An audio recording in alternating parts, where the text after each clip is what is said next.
Hello and welcome to the channel. So today I thought I'd go through the Franco-Prussian War, and one thing I've noticed quite a bit in the last few months, probably the last year, is a renewed interest in this period. Now I know a few people have been playing it before in the past few years, but one thing that has changed, I think, is that some major manufacturers have decided to produce large ranges for this, notably the Perrys and their Prussian range. Now they are also going to be bringing out, hopefully at some point, plastic French as well. So that's quite a big renewed effort by a major figures manufacturer to provide units for this war. And so that's kind of encouraging a lot of more people to get involved in this. Now, one thing that you might be wondering, and if you've never played this period before, this video really is for you, if you're interested in it. How do you get into Franco-Prussian War? Now, I started building my armies and painting these and getting into this period probably only about a year ago. This is quite new for me as well. So I think I'll just take you through my experience and how I kind of built my armies up and my forces. And hopefully this will be kind of almost like a template for you as well. None of this is, you must do this. I'm not kind of laying down any prescriptive rules here. It's entirely up to you how you build your armies, what you build, what you decide to put in your units, etc, etc. But this is how I did it, and it might be interesting for you, and it might also be the way you want to kind of follow and have a go at building your armies for Franco-Prussian War. Also, the more people who get into it, the more games I get to play as well. So I've got a vested interest and a selfish interest in encouraging people to play this period. So, as most people know, hopefully, the Franco-Prussian War was from 1870 to 1871, quite mid to late 1870 and then early 1871, mostly between the Prussians and between the French, but obviously with lots of Prussian allies getting involved on the Prussian side, and eventually it led to the reunification of Germany. Now, I'm not going to go through the whole history of the Franco-Prussian War, any of the battles, but really, this is the time period we're playing in and the situation we're playing in. And the majority of the battles were quite large battles that took place in northeastern France, around the Ardennes region, around Alsace, Metz, Sedan, etc, etc. So, and getting as far as Paris. And at one point, the Prussians did surround Paris, and they had a short victory march in Paris in 1871 before they all went back to Prussia. Well, as Germany as it was by then, because it was unified. It was a major war, in my opinion, because it did lead to the reunification of Germany, but it also, obviously, it heralded in the 20th century in lots of ways, because some people might argue, I'm not sure if I would, that it directly led to the First World War and consequently the Second World War as well. So many of the, the major events of the 20th century are a direct result, perhaps, of the Franco-Prussian War and the unification of Germany and the German states via the Franco-Prussian War. It's also interesting to me because it's a period where weapons and technology, warfare technology, has really made a change. And the most interesting periods to me are the periods where there is a sea change in technology, and it's almost like a halfway point between the old and the new. One of the reasons I play Wars of the Roses is because you are moving out of the medieval period. It's the end of the medieval period, moving into the Renaissance. You're getting gunpowder weapons. You're getting more advanced artillery in that period, and that gets a lot more interesting as well. And then later on, I also play English Civil War. I like that as well because you're moving away from melee weapons on the battlefield. The pike is still useful, but slowly going out of favour by the end of the 17th century, and the musket is coming along. The matchlock is turning into the flintlock, and musket technology is advancing as well. So the most important and interesting periods in history are these kind of midway points where new technology is taking over from old, and the Franco-Prussian War is no different. Franco-Prussian War, a few years earlier, we had the American Civil War, which was a sea change, and a lot of people call that the First Trench War. Sorry, the First Trench War. But before that, we had the Napoleonic War, which was only 40 years earlier. But it seems like a million miles away from the Franco-Prussian War. Franco-Prussian War, we got the first bolt action and breech loading rifles, the Dracer and the Chassepot, created only 4 or 5 years earlier, before the war began. The artillery has improved as well. The Prussian artillery, the Krupp guns, really made a huge difference. And cavalry charges and the use of sabres and cuirassiers kind of began to fade away on the battlefield, and it became much more infantry and artillery battle. Right, so I'll shut up about the history. I'm not here to talk about that. So how do we get started then? So the way I started was I bought some books. So I began with these books. This was a very useful one to begin with. Stephen Badsley's Essential Histories, Franco-Prussian War from Osprey. This is very useful in terms of some of the different campaigns. I'm sure we've all got one of these books for a certain period. That was very useful. Okay. If you want to start with the Prussians, you could start with the 2 Osprey books, The German Armies, which basically it details the Prussians, but also some of the Prussian states as well, such as Westphalia and others. So that is a very useful book as well. Also very good for the composition of regiments and the army down to the corps, then division, regimental, etc., etc. That's a very useful book, and I based my regiment on this book. Uniforms, colours are in there as well. That's useful. In addition to that, you'll probably need the German Army's Allies book. Now, on the front, you can see these are Bavarians on the front, okay, and Bavaria was probably Prussia's main ally in the war. Bavaria was very anxious to join a unified Germany. They were probably the biggest supporters of Bismarck and unification, but you also had other countries like Saxony, other small states like Saxony and Baden, who were also part of the German alliance and eventually became part of the unified Germany, of course. So Prussia on its own, you could play a purely Prussian army, but you could also add Saxons, Baden or Bavarians as well to your army, and I have actually added Bavarians to mine. I'll talk about that in a moment. Okay. So what about the French? So French really is quite interesting because although the French there's no allies of the French apart from maybe the Zouaves and the Turcos who were from the colonies, they actually had fought in 2 different ways, the periods. We began with the Empire, of course, the Empire of Napoleon III, and he was leading the army at the beginning of the Franco-Prussian War. But after some of the disasters in the northeast, after the Prussians had invaded, the Empire was pretty much overthrown. Napoleon I was captured and resigned, and then we moved from the imperial to the republican. So the French kind of changed their government halfway through the war to a republican government. They became a republic, and even though you're going to you might have imperial troops and republican troops, I don't think it really matters, to be honest. I think you can mix the two. I mean, we're talking about a war that took place for only over a year, so there's still going to be men in imperial uniforms, but they did introduce more not casual but more modern uniforms for the republican troops, and they became much more modern. The mobile infantry and the Frontier, the militia troops, they came along during the Republican period as well.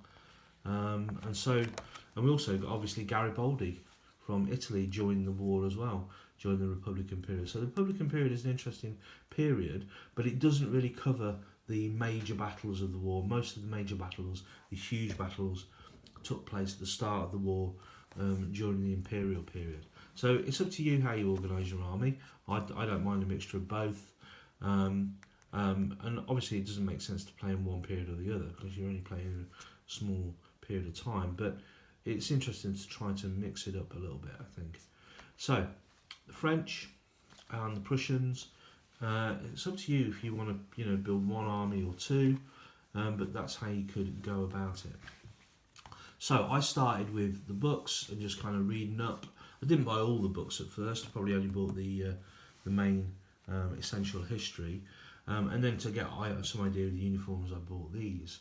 So, what kind of troops do you need? Now, if I was starting out again, I would probably buy a box of Perry miniatures.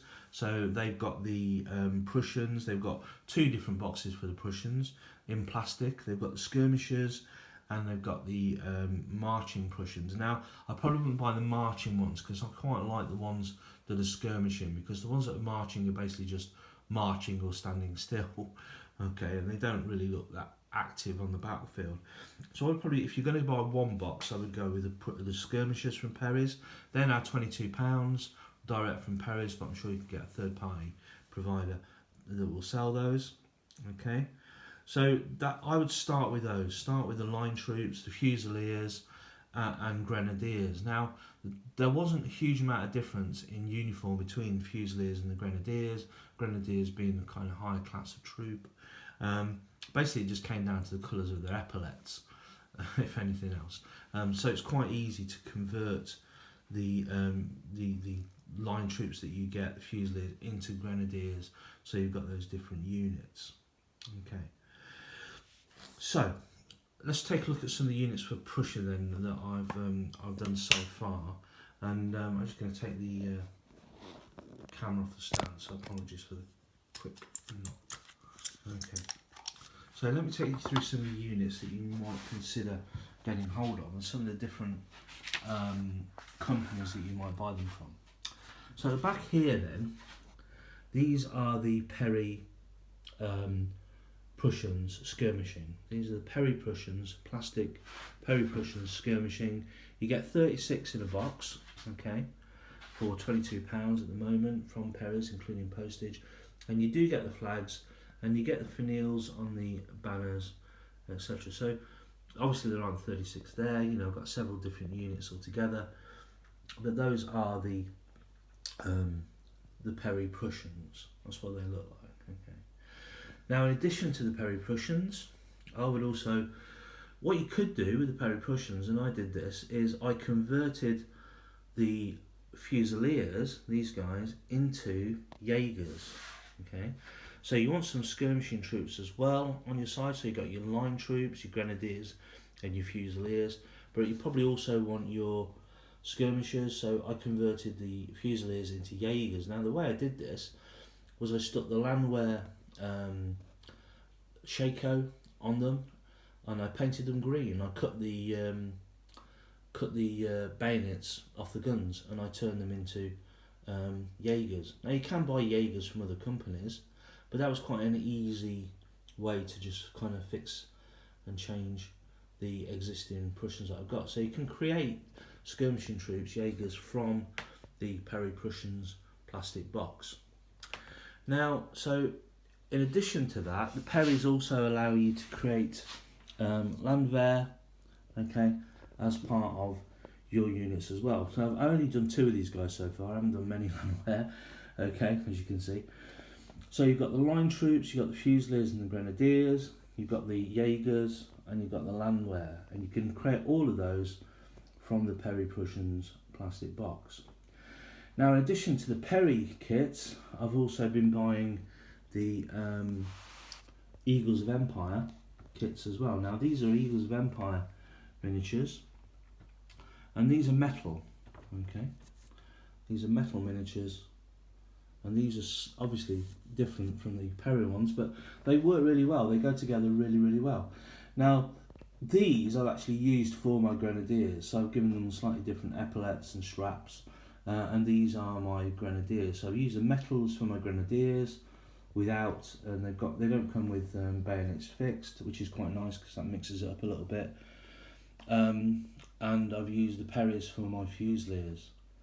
Now, historically, there wasn't a huge amount of difference between Fusiliers and Grenadiers in terms of the quality of the troops. They were simply given different names. But yeah, that's basically the line troops for the Prussians. So that's quite an easy kind of way to kind of get into it. So buy yourself a box of Perry Prussian skirmishing. You can create Fusiliers, Landwehr, and you can convert into some Jaegers as well if you wanted to. So you've got 3 different types of battlefield units, and if you really want to spend a bit more money, you could buy the Eagles of Empire Prussians as well. Now, in addition to that, I've added Bavarians. These guys are Bavarians. Okay, so I've got a Bavarian unit as well. So Prussia's got some allies alongside it. So this is kind of going a second stage really. So start with your line troops, your skirmishers and your Landwehr, and then you can get yourself Bavarians. So that's where I am so far. So that's your infantry sorted. Okay. If you want to push it a little bit further, you might want to get yourself some artillery.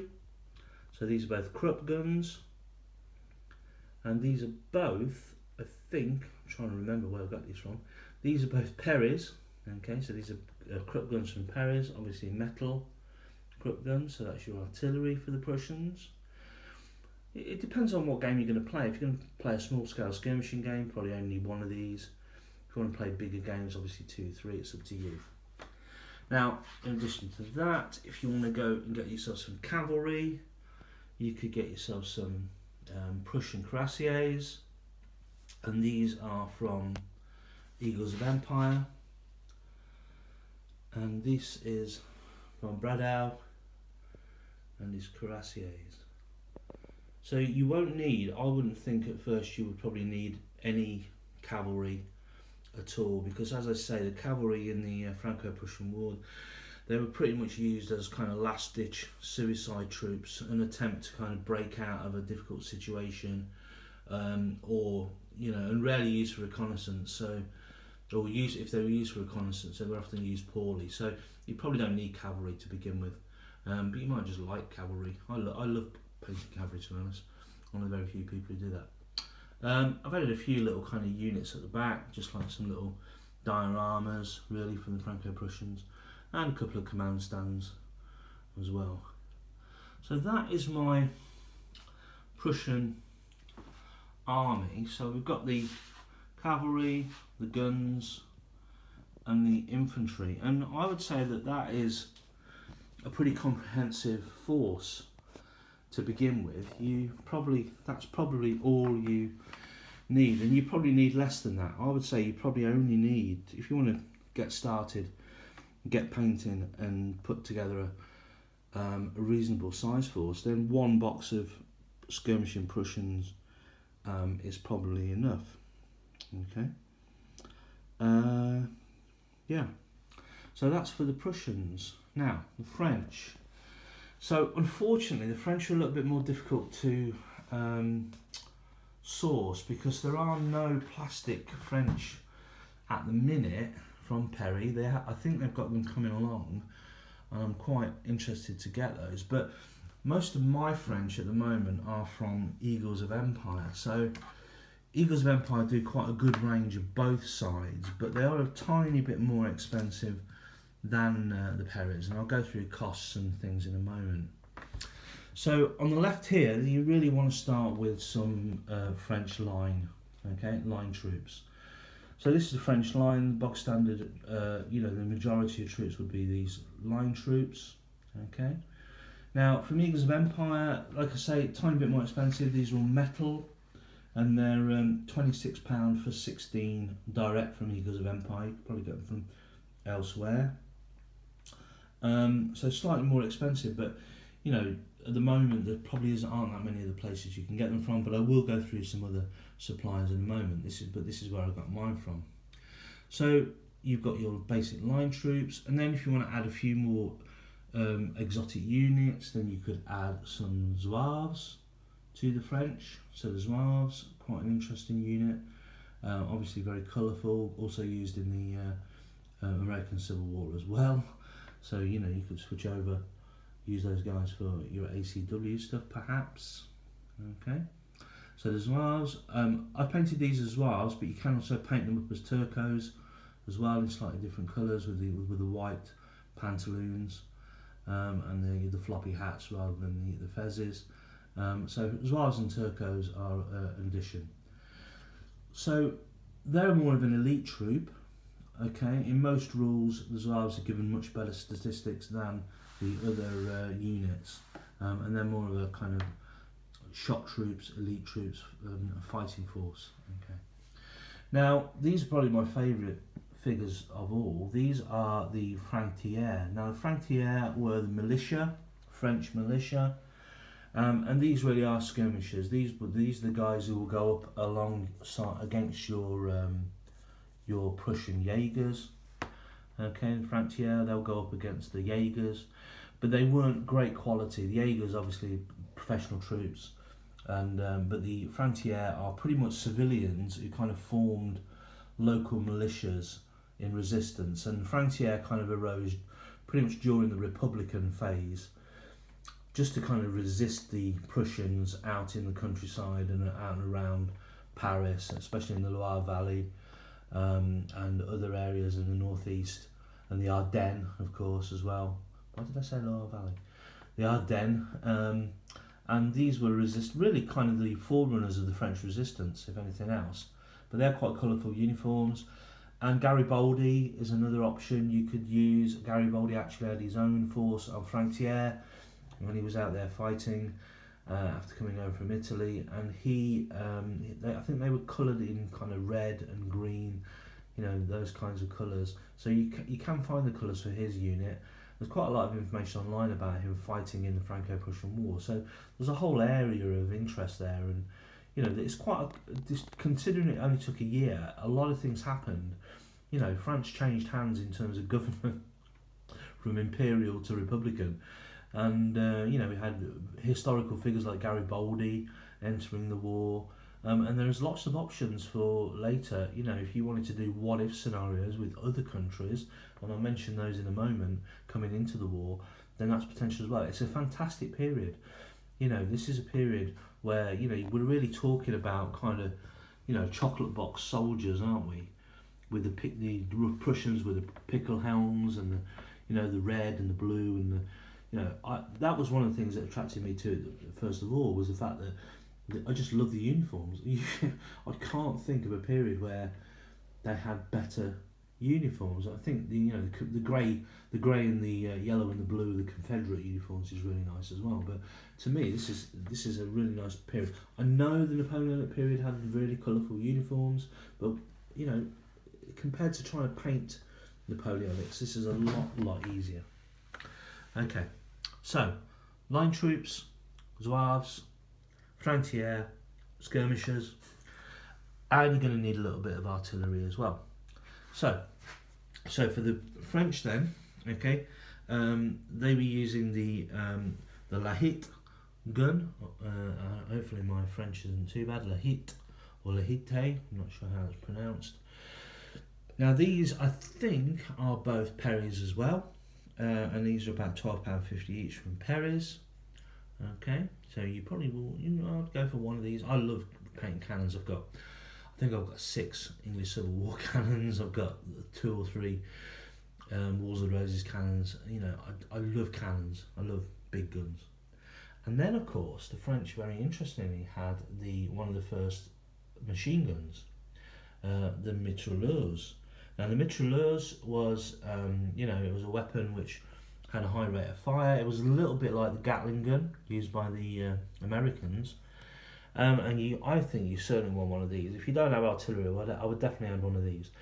They weren't used very widely, and they were, I think they were, just coming out of an experimental period. But when they were used, they were very, very effective. And to be honest, thinking about the technology that the French had, the chassepot rifle, bolt action rifle, and the mitrailleuse machine gun, how did they lose? How did they lose? Well, I'll let you find out. You can investigate that. Okay, that's a whole new video.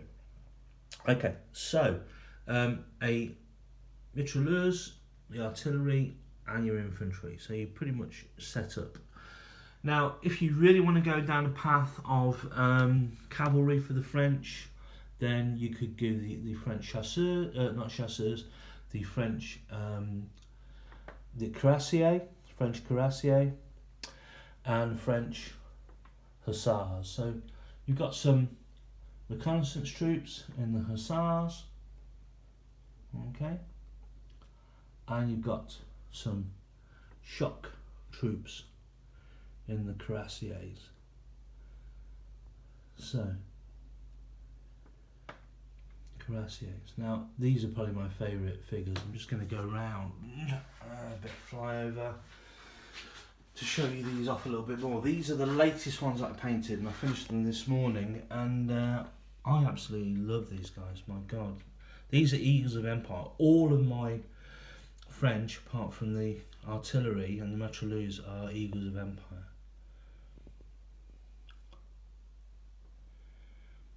Sorry for showing off, but these are lovely, aren't they? But unfortunately, they were crap. Okay, in terms of the war itself, they were decimated in the very early part of the war when the French were trying to resist and defend against the Prussian invasion. That there was a famous charge, or two charges at the Battle of Worth, when 6 out of the 10 cuirassier regiments were pretty much annihilated, ceased to be useful, because they just charged the Prussians. They were trapped within a French town in the streets, and they were just shot to pieces by the Prussians, even with their Dracer rifles that weren't probably as effective as the chassepots.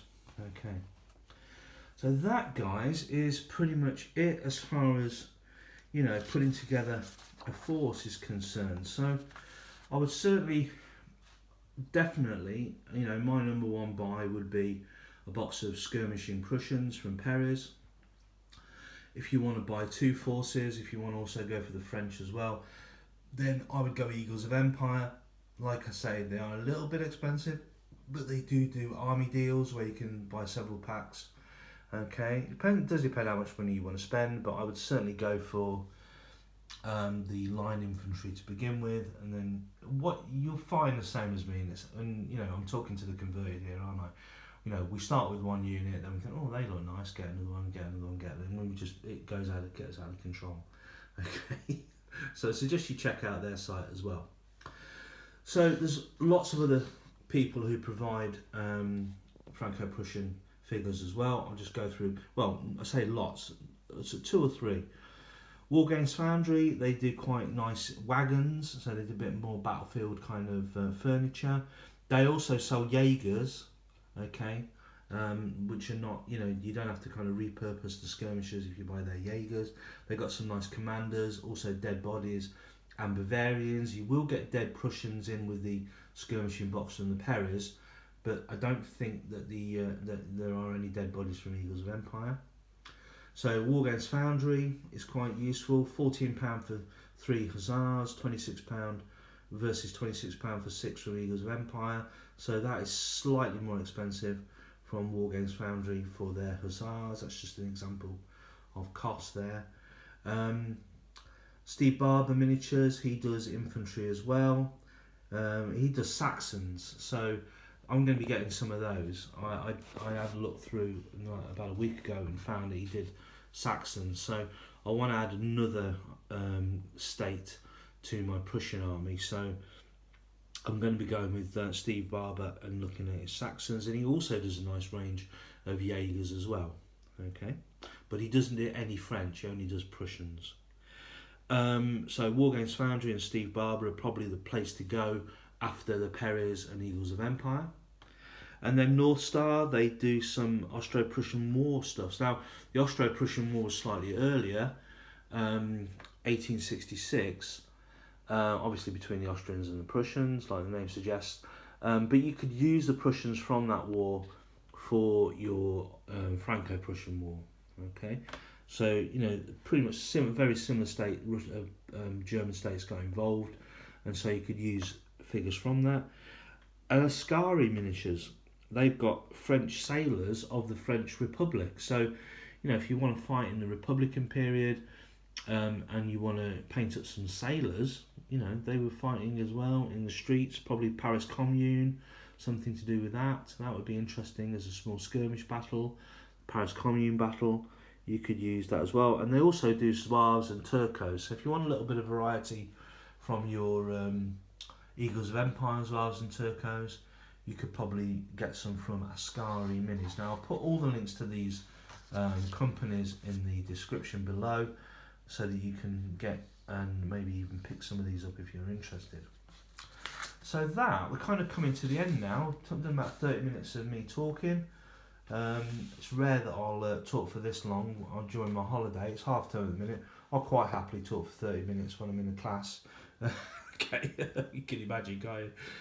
But that is pretty much it, guys. So if you're interested in Franco-Prussian War, then I would suggest picking up some of these books. The obvious, we all know where to go, don't we? For these, you can get them from Amazon for, sometimes they're between £5 and £10. But you can also get them direct from Osprey as well.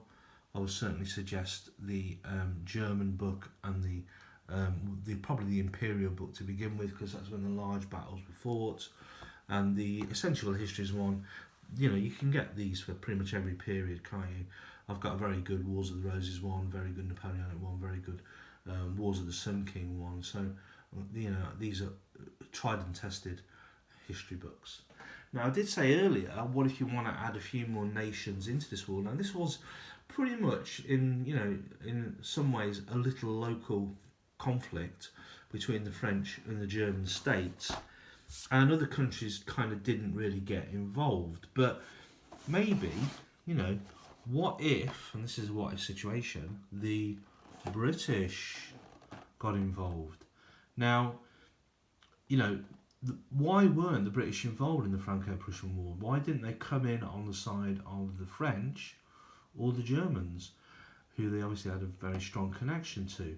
Well, the reason why, they were so busy concentrating on their colonies. So they were fighting wars obviously in Africa, Asia, all around the world, and they were concentrating on building their colonies. So they didn't want to get involved in a land war in Europe. And so they left the French and the Germans to it. Now, historically, maybe they should have got involved. Maybe they should have tried to prevent Bismarck's unification of Germany. So what would have happened if they'd have invaded? What would have happened if they'd have come in on the side of the French or the Prussians? Now, I would love to see a battle where you've got the red of the British fighting the beautiful dark blue of the Prussians. Can you imagine what that would look like? The red versus the royal blue of the Prussians. That would be a fantastic battle. Now, these are basically intended for colonial wars, aren't they? They're Zulu War figures from Perry's. But I've got 2 boxes of these. I'm going to paint these up in the Home Service colours. So Home Service with the Home Service helmets. I'm going to give them those. And basically they're going to be my what-ifs to fight the Prussians. So if I ever get round to it, I will do myself a force of British, and they will take on the Prussians, maybe even the French, who knows. And we'll see how we get on with the Martini Henry rifles. I'm not sure if they actually had the Martini Henry in 1870. They definitely had them in the Zulu Wars, of course. The Martini Henry might be slightly later, but who cares, We can have the Martini Henry versus the Chassepots or the Dracer.